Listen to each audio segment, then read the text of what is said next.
अस्सलाम वालेकुम। आज हमारा टॉपिक है cold war. Cold war is a type of war. तो अगर हम कोल्ड वार के मेन फैक्टर की बात करें तो ये होगा the main theme of cold war refers to the geopolitical tension between USSR and United States. USSR had communism model and on the other hand United States wanted to expand its capitalist model. अगर हम इनकी tension की बुनियादी बात करें तो वो था जियोपॉलिटिकल टेंशन, और उसी जियोपॉलिटिकल टेंशन के अंदर ही दो मॉडल अपनाए जा रहे थे। एक मॉडल था कम्युनिज़म मॉडल एंड दूसरा मॉडल था कैपिटलिस्ट मॉडल। और अगर इनकी गवर्नमेंट की बात की जाए तो यूएसएसआर में जो गवर्नमेंट थी वो थी सोशलिस्ट रिपब्लिक गवर्नमेंट, और अगर यूएसए की बात की जाए तो वो थी डेमोक्रेटिक गवर्नमेंट। तो आइए देखते हैं कि व्हाट इज़ कम्युनिज़म। कम्युनिज़म होता क्या है, इसके मेन थीम क्या है। तो अगर कम्युनिज़म की बात की जाए, ऐसा पॉलिटिकल या इकोनॉमिक सिस्टम उनके अंदर जो मेजर रिसोर्सेज होंगे ना, उनका बेनिफिट जो होगा वो आल कम्युनिटी को मिलेगा रादर देन इंडिविजुअल। उसका जो बेनिफिट होगा वो पूरी कम्युनिटी को मिलेगा। इसमें जो इंटरफेरेंस होगा वो स्टेट का इंटरफेरेंस होगा। State will be a main actor in communism model. ठीक है, ये होगा कम्युनिज़म का मेन थीम। और कम्युनिज़म क्या चाहेगी, ये नेशनलाइजेशन करेगी। कम्युनिज़म के अंदर नेशनलाइजेशन होती है। ठीक है, नेशनलाइजेशन से मुराद है बहुत सारी इंडस्ट्रियों को लगाया जाता है, बहुत सारी इंडस्ट्रियों को स्टेट के बिहाफ से चलाया जाता है, बहुत सारी इंडस्ट्रीज़ को स्टेट कवर करती है। तो अगर बात करें कम्युनिज़म की गवर्नमेंट के स्ट्रक्चर की, तो ये इनकी जो गवर्नमेंट होती है वो रेवोल्यूशनिस्ट बेस गवर्नमेंट होती है।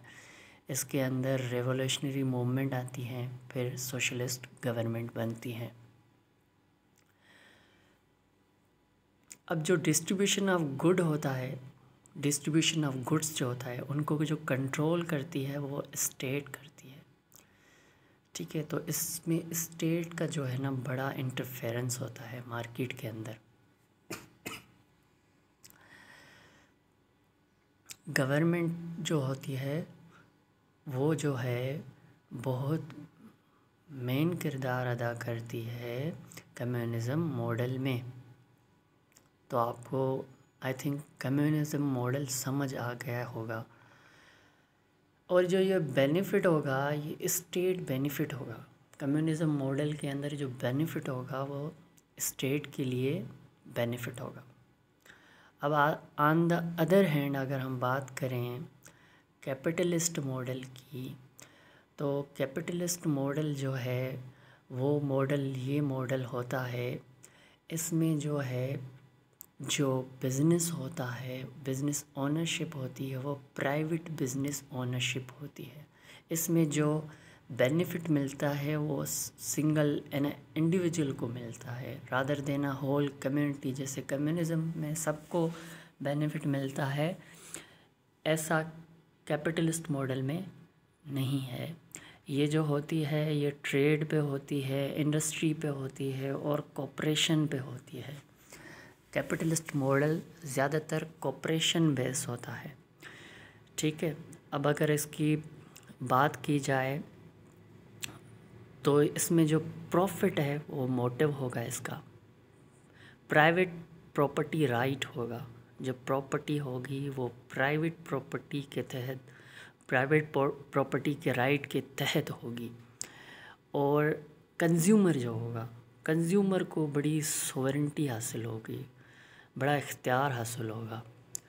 और अगर दूसरी बात को हम देखें तो फ्रीडम ऑफ इंटरप्राइज होगी, और जो इनकम होगी ना वो इनइक्वलिटी बेसिस पे होगी, इक्वल बेसिस पे नहीं होगी। आई होप कि आपको कैपिटलिस्ट और कम्युनिज्म मॉडल दोनों सही तरह से समझ आ गए होंगे। तो अब अगर कोल्ड वार के मेन फैक्टर की बात की जाए जिस पे कोल्ड वार लड़ी गई, वो थी capitalist versus communism model. USSR जो था वो चाहता था कि वो अपने कम्युनिज्म मॉडल को दुनिया में एक्सपेंड करे, और जो यूएसए था वो चाहता था कि कैपिटलिस्ट मॉडल जो है दुनिया में इन्हांस हो। तो हर कोई जो है अपने मॉडल की बरतरी चाहता था, इसलिए इनके बीच एक रेस हुई, कैपिटलिस्ट वर्सेस कम्युनिज्म मॉडल की रेस हुई। ठीक है, तो अगर अब दूसरी बात देखी जाए तो वो ये थी सिक्योरिटी अलाइंसेस। अब जो है सिक्योरिटी अलाइंसेस बनाए गए। अब पोलैंड का सिटी है वर्सा पैक्ट के नाम से यूएसएसआर ने एक सिक्योरिटी पैक्ट बनाया ताकि वो प्रोटेक्ट कर सके उन कंट्रीज़ को जो कम्युनिज्म मॉडल को एडॉप्ट करना चाहती हैं, and they are the ally of USSR. On the other hand USA ने नेटो जो एक कलेक्टिव सिक्योरिटी मॉडल है, उसने ये मॉडल इसलिए बनाया कि वो मुल्क जो यूएसए के मॉडल को एडॉप्ट करना चाहते हैं तो हम उनको सिक्योरिटी गारंटी प्रोवाइड कर सकें, उनको कोई थ्रेटन ना कर सके under the umbrella of NATO. अब अगर बात की जाए डिवीज़न ऑफ यूरोप की, तो कोल्ड वार के सिनेरियो में जो हमें डिवीज़न मिलती है ना, वो हमें ज़्यादातर यूरोप की डिवीज़न मिलती है दो हिस्सों में। एक होता है ईस्टर्न यूरोप, दूसरा होता है वेस्टर्न यूरोप। अब आपको समझना यह है कि ईस्टर्न यूरोप जो है वो हो गया यूएसएसआर की साइड पे। ठीक है, वहाँ पे आपको मिल गया यूक्रेन, ठीक है, बर्लिन, ये हो गई ईस्टर्न साइड। और जो वेस्टर्न साइड है वो हो गई यूएसए की साइड। तो आप ये डिवीज़न भी देख सकते हैं, जैसे उनके कैपिटलिस्ट वर्सेस कम्युनिज्म मॉडल की डिवीज़न थी, ऐसी ही डिवीज़न यूरोप के अंदर ही पाई गई, जिसके अंदर जो ईस्टर्न यूरोप था वो कम्युनिज्म मॉडल को एडॉप्ट करना चाहता था, और जो वेस्टर्न यूरोप था जो अलाय था यूएसए का, वो ये मॉडल एडॉप्ट करना चाहता था कैपिटलिस्ट मॉडल। इसीलिए आपस में टेंशनें हुई। अब आते हैं कॉन्सेप्ट ऑफ प्रॉक्सी। अब जो हमें प्रॉक्सी मिलती हैं, ज़्यादातर से जो हमें प्रॉक्सी का रुझान मिलता है ना, वो हमें कोल्ड वार के सिनेरियो में मिलता है। अब देखें, आपने डिवाइड करना है, एक करना है ईस्टर्न और दूसरा करना है वेस्टर्न साइड। अब जो ईस्टर्न साइड है ना, वो हो गई यूएसएसआर की, और जो वेस्टर्न साइड है वो है यूएसए की। अब जब जर्मनी को डिवाइड किया गया तो दो हिस्सों में किया गया, एक था ईस्टर्न जर्मनी एंड दूसरा था वेस्टर्न जर्मनी। ईस्टर्न जर्मनी जो है वो कम्युनिज़म की साइड था, और जो वेस्टर्न जर्मनी था वो था कैपिटलिस्ट मॉडल की साइड। तो ईस्टर्न साइड पे जो बंदे थे, जो अलाय थे, वो as a proxy of USSR लड़ रहे थे, और जो वेस्टर्न साइड पे कैपिटलिस्ट मॉडल के जो बंदे थे वो प्रॉक्सी ऑफ यूएसए की तरफ से लड़ रहे थे। अब अगर हम बात करें बर्लिन की, तो बर्लिन में भी दो हिस्से थे, ईस्टर्न बर्लिन और वेस्टर्न बर्लिन। उसी में भी ऐसे ही चल रहा था जैसे जर्मनी के अंदर था। अब ईस्टर्न और वेस्टर्न के बाद हम आते हैं नॉर्दर्न और साउदर्न साइड। अब जो नॉर्दर्न साइड थी वो थी यूएसएसआर की, और जो साउदर्न साइड थी वो थी यूएसए की तरफ। अब जो नॉर्थ कोरिया है वो नॉर्दर्न साइड आ गया, वो किसकी जानिब था, वो था यूएसएसआर की जानिब। और जो साउथ कोरिया था वो था कैपिटलिस्ट मॉडल की साइड।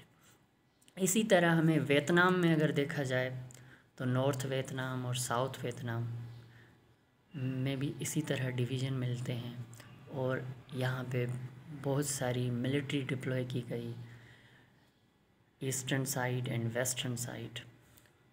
अब अगर बात की जाए एट द एंड अफ़गानिस्तान की, तो अफ़गानिस्तान में भी नॉर्दर्न अलाइंस ऑफ अफ़गानिस्तान थे और southern alliance of Afghanistan. Northern alliance में हम अगर बात करें तो हज़ारा, बलोच और उज़्बेक कम्युनिटी थी, और जो सदर्न अलाइंस जो थी वो थी तालिबान, जिसको हम मुजाहिदीन कहते हैं।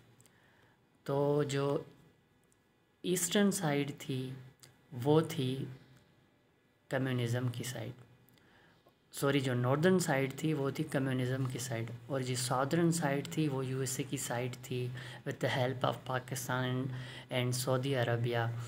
जो है मुजाहिदीन जो लड़े वो यूएसएसआर के ख़िलाफ़ लड़े as a ally of USA and they defeated to USSR, और वो कामयाब हुए यूएसएसआर को डिफीट करने में। और 1991 में डिसइंटीग्रेशन ऑफ यूएसएसआर हमें देखी जाती है after the huge rivalry of cold वार। हम जो देखते हैं यूएसएसआर का इंटीग्रेशन वो हमें मिलता है अफ़गानिस्तान के अंदर। और दूसरा जो मेन पहलू आखिर में हम डिस्कस करेंगे वो आर्म रेस करेंगे। कोल्ड वार के अंदर आर्म रेस बड़ी इन्हांस हुई। ईस्टर्न साइड पे जो कंट्री थे या नॉर्दर्न साइड पे जो कंट्री थे उनको जो है यूएसएसआर बहुत सारी मिलिट्री प्रोवाइड कर रहा था, बहुत सारे वेपन्स दे रहा था, जिसमें कन्वेंशनल वेपन भी थे और नॉन कन्वेंशनल वेपन भी थे। ऑन द अदर हैंड हम अगर बात करें वेस्टर्न साइड की, तो वहाँ पे जो वेस्टर्न साइड थी और जो साउदर्न साइड थी उसको जो है यूएसए जो है सपोर्ट कर रहा था, हर तरह के वेपन्स, टेक्नोलॉजिकल वेपन प्रोवाइड कर रहा था ताकि वो स्ट्रॉन्ग बन सकें अगेंस्ट कम्युनिज़म मॉडल। तो ये जो जंग थी ये जंग थी नज़रियात की जंग, दो आइडियोलॉजी की जंग। एक जो सोशलिस्ट मॉडल था गवर्नमेंट का वो अपनी कम्युनिज़म मॉडल को दुनिया पे जो उसकी बरतरी चाहता था, और जो कैपिटलिस्ट मॉडल था वो अपनी कैपिटलिस्ट मॉडल की दुनिया पे बरतरी चाहता था। इसी लड़ाई के बीच में जो शिकस्त होती है वो कम्युनिज़म मॉडल की होती है और कैपिटलिस्ट मॉडल की जीत होती है। और दुनिया जो है पहले थी मल्टीपोलर, मतलब बहुत सारी रियासतें थी जो बादशाहत के अंदर थी। उसके बाद दुनिया आई बायपोलरिटी के अंदर, वो कोल्ड वार का एरा हमें मिलता है जिसमें यूएसए और यूएसएसआर मिलते हैं हमें। जब यूएसएसआर की इंटीग्रेशन होती है तो दुनिया बन जाती है unipolar, one single hegemon, one single powerful country became the United State of America. So that was the all about cold war. I hope कि आपको कॉन्सेप्ट सारे क्लियर में समझ आएंगे।